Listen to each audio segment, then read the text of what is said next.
किसान भाइयों, मेरे चैनल पर 2-3 दिन पहले मैं वीडियो अपलोड किया था कि आप भिंडी की खेती कैसे करें, लेकिन आज इस वीडियो में पार्ट 2 की तरह मैं बना रहा हूं कि आप भारत की नंबर 1 जो 5 वैरायटियां हैं, मैं आप सबको बताऊंगा कि आप उसका चयन करके अच्छा रुपये कमा सकेंगे।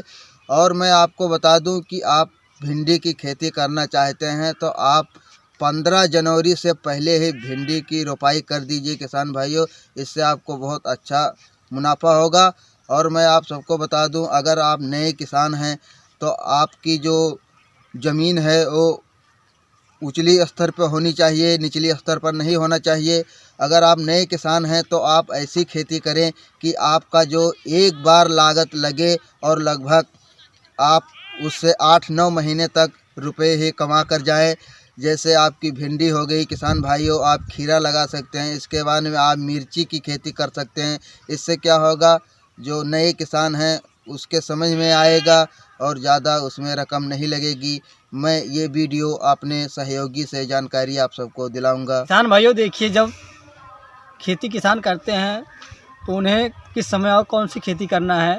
तो आज हम भिंडी की बात करेंगे किसान भाइयों। भिंडी की जो हमें खेती करना है, किस समय में किस तरह करना है, हमारे सहयोगी श्रवण कुमार मौर्य जी के द्वारा जो वीडियो अपलोड की गई है यूट्यूब पे हमारे मौर्य चैनल में, आप देखे होंगे। अभी हफ्ते भर हुए हैं, वीडियो हमारी पड़ चुकी है। आप देख सकते हैं किस तरह उन्होंने विधिवत जानकारी दी है कि हमारे जो नए किसान हैं उनको करने का तरकीब नहीं पता है, किस तरह नई खेती की जाती है, भिंडी की जो है किस तरह की जाती है, वो आप जानकारी ले सकते हैं किसान भाइयों। लेकिन मैं आज जो बताऊंगा आपको नंबर 1 5 वैरायटियों के बारे में बताऊंगा किसान भाइयों, कि आपको सबसे अच्छा उत्पादन मिल सकता है। जो भिंडी है, हमें 5 वैरायटियों का चयन करना है। हमारे जो किसान भाई हमारे चैनल से जुड़ रहे हैं या अभी नहीं जुड़े हैं, वो चैनल को हमारे सब्सक्राइब कर लें और लाइक भी कर लें, ताकि हर एक जानकारी उनसे प्राप्त हो और वो अपनी खेती करने में सक्षम रहेंगे। चलिए आज हम बात करते हैं कौन कौन सी वैरायटी हमें चूज़ करना है अपने खेतों में और किस तरह हमें लगाना है। आज संपूर्ण में जानकारी दूंगा। किसान भाइयों देखिए, हमारे भारत में कई ऐसे राज्य हैं, बल्कि हर एक राज्य में ऐसी खेती की जाती है जो मैं वैरायटी बताने जा रहा हूँ। पहला नंबर 1 है जो हमारा है महको माया 28 के नाम से आती है। ये हमारे भारत के कई ऐसे राज्यों में लगाए जाते हैं। और जो दूसरा वैरायटी है हमारा, वो है महको मोहन। ये भी वैरायटी अच्छी होती हैं, इनके जो उत्पादन होते हैं अच्छे उत्पादन होते हैं। और जो हमारी तीसरी वैरायटी है वो नंबर 1 बीज है, जो हमारे यूपी के राज्य में सबसे ज़्यादा इसका उत्पादन होता है। और ये अच्छा उन मिट्टियों में ही लगाया जाता है, क्योंकि हमारी यूपी का जो मिट्टी है उष्णकटिबंधीय मिट्टी होती हैं, इनमें इन भिंडी का ज़्यादातर हमारे यहाँ उत्पादन होता है। और आप लोग हमारे चैनल पर देख भी होंगे कि इसकी पैदावार जो होती है कितनी होती है, मैंने वीडियो आप तक पहुँचाई भी है। और जो ये है हमारा सिजेंटा OH के नाम से आती है, ये बहुत नंबर 1 वैरायटियाँ हैं। ये हमारे उत्तर प्रदेश में इतनी अच्छा उत्पादन देती हैं, और कई राज्य में ऐसी देती हैं, लेकिन जो हमारा उत्तर प्रदेश की मिट्टियाँ हैं कुछ अलग ही हैं। चलिए अब हम बात कर लेंगे चौथी जो हमारी है, कौन सी बीज का हमें चयन करना है। ये एडवांटा गोल्ड राधिका के नाम से आती है, आप इसका भी चयन कर सकते हैं। ये भी अच्छा बीज है हमारे जो लगाना है। अब हम बात कर लेंगे जो हमारी 5वीं वैरायटियाँ हैं, कौन सी वैरायटियाँ हैं उसकी भी हम आपको बताएंगे कौन सी वैरायटियाँ हैं। हम बात कर लेंगे जो हमारी 5वीं है वैरायटियाँ, जो धमाल मचाने वाली है, जो सक्सेसफुल है, वो है हमारा BNR। जो हमारे ऐसे किसान हैं कि अभी तक उन्हें उत्पादन नहीं ले सके अपनी खेती से, तो हमें भिंडी की खेती लगाना है, तो आप इसका ज़रूर चयन कीजिए। जो BNR सुपर ग्रीन के नाम से आती है किसान भाइयों, आप इसका चयन कीजिए। ये जो है उत्पादन भी अच्छा देता है, इसका पैदावार भी अच्छा होता है, और ये बहुत लंबे समय तक होती है। लगभग हमारा 8 से 9 महीने के करीब इसकी लगातार हार्वेस्टिंग होती रहती है, इसकी तोड़ाइयाँ होती रहती हैं। बस आपको रख रखाव के लिए ध्यान देना होगा। अब हम टॉपिक पे आ गए कि हमें खेती किस तरह तैयार करना है, इसके बाद हमें उसकी बुआई किस तरह करना है। किसान भाइयों, फसल लगाना है आपको एक बार और कमाना है आपको 8 से 9 महीने तक, क्योंकि हमारी लागत लगेगी एक बार और हमें हार्वेस्टिंग होगी 9 महीने तक लगातार। आप लोग बने रहिए हमारे चैनल पर।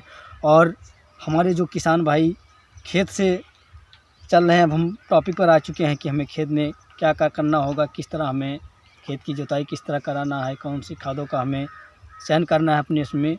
तो आज हम बात कर लेंगे, आप देख सकते हैं अब इधर हमारी ये खेत की जुताई कल्टीवेटर के द्वारा हुआ है और इसमें देसी खाद पड़ भी चुकी है, जो हमें गोबर वाली खाद डाल भी चुका है। अब हमें इसमें जो हमारी ऑर्गेनिक खाद है, उर्वरक खाद्य हैं, कौन सा इसमें खाद का हमें चयन करके फिर रोटावेटर के जरिए इसको जुताई करवाना है।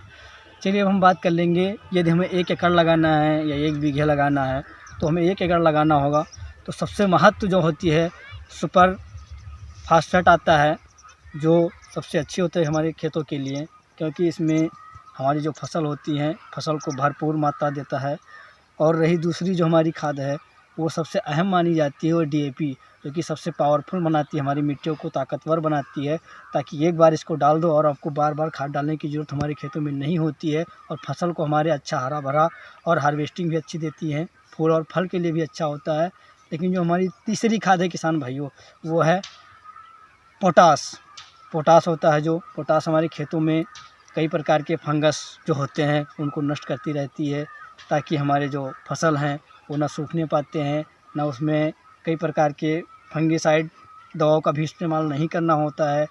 इस प्रकार से मैंने कई ऐसे किसान भाई हमें कमेंट्स भी किए हैं कि सर हमें कौन सा खेती करें, किस तरह करें ताकि हमारे फसल में अच्छा उत्पादन मिल सके, कौन से में खाद भी डालना है। तो अब आपको मैंने बता दिया 2 से 3 खाद ही हो चुकी, लेकिन जो सबसे अहम बात होती है, आपको खली जो आती है वो नीम की खली आती है, जिससे हमारे खेतों के जो अन्य जैसे दीमक हुए और कई प्रकार के कीड़े हो जाते हैं जो हमारी फसल को निचले जड़ों से काट देते हैं, तो उसमें हमारे सूखापन की रोग ज़्यादा हो जाती है। इसके लिए आप खली नीम की खली भी डाल सकते हैं, तो आपको मार्केट में उपलब्ध होंगी ये सब चीज़ें, आप ला करके और डाल दीजिए।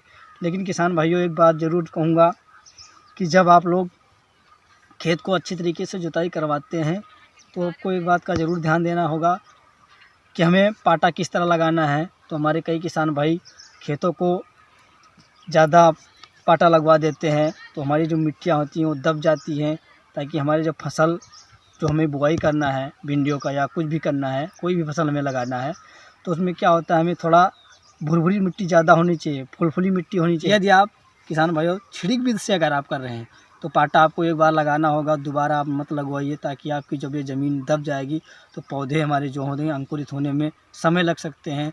लेकिन जो आपको नाली या बेड द्वारा आपको बुआई करना है तो आपको किस तरह करना होगा, कितनी कितनी दूरी पर लगेगा, ये सब मैं आपको आज ज़रूर बता रहा हूँ कि आपको किस तरह बुआई करना है। जो ये बीज होते हैं हमें कितने दिन तक इसको पानी में डुबो कर रखना है, फिर बाहर निकाल देना है, फिर जब इसमें बुआई करना है। तो किसान भाइयों हमें जब बुआई करना होगा तो हमें किस तरह बेड्स बीज से करेंगे तो और भी अच्छा रहेगा, क्योंकि इसमें कोई संकोच वाली बात नहीं रहेगी। जो हमारी बीजें हैं वो हमें 1 हफ्ते में अंकुरित भरपूर हो जाएंगी, जर्मिनेशन होने में कोई दिक्कत नहीं होगा। लेकिन आज की जो हमारी टाइमली है, किस टाइम का लगा होना चाहिए, तो अब हमें इधर 15 फरवरी से स्टार्ट खेती करना है और लगभग ये 8 महीने तक लगातार हार्वेस्टिंग होना है। इसके लिए किसान भाइयों अब आप देर मत कीजिए और तैयार हो जाइए अपनी जो फसल लगाना है। अब चलिए हम बात कर लेंगे कितनी दूरी पर हम इसको बुआई करना है। किसान भाइयों जो हमारी लाइन टू लाइन की दूरी होगी वो 2 फुट होगी बुआई की, और जो हमारी बीज की दूरी होगी वो 1.5 फुट के करीब होगी। किसान भाइयों आप इस तरह बुआई करेंगे और इसके बाद बुआई आपकी जब संपूर्ण हो चुकेगी तो आपको क्या करना होगा, बस उसमें लगभग 15 से या 20 दिन के करीब आपके जो पौधे होंगे वो, जब हमारी भिंडी 15 दिन की हो जाएगी तो उसमें हमें अब क्या करना होगा, हमारे पौधे ग्रोथ होने के लिए हमें कौन सा दवा का इस्तेमाल करना होगा। तो हमें घोल में जो हमारी आता है कोराजिन, जो कोराजिन हमारा आता है, यदि आपके पास 1 एकड़ है तो आपको लगभग 60 ml आपको छिड़काव करना होगा। तो की टंकियों में आपको यदि 1 बीघा लगाना है तो आप 10 ml का छिड़काव कर सकते हैं। किसान भाइयों यदि आपको कोई भी दिक्कतें दिख रही हैं कि हमारी पत्तियां सिकुड़न आ रही हैं, हमारे फूल और फल में दिक्कतें आ रही हैं, तो आपको एंट्राकाल आपको 1 से 2 बार महीने में 2 बार आपको छिड़काव करना होगा और आप अच्छा उसका हार्वेस्टिंग ले सकते हैं।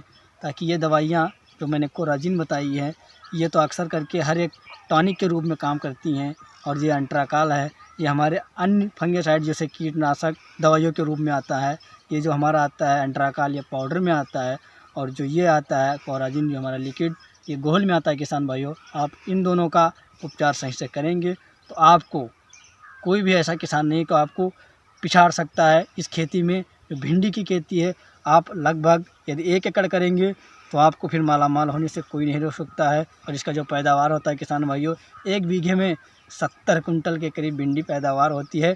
मैंने आपको किसान से हूबहू बात भी करवाया था और मैंने वीडियो डाल भी रखी, आप देख सकते हैं। अब चलिए अगली वीडियो के लिए तैयार रहिएगा। इसके लिए जय।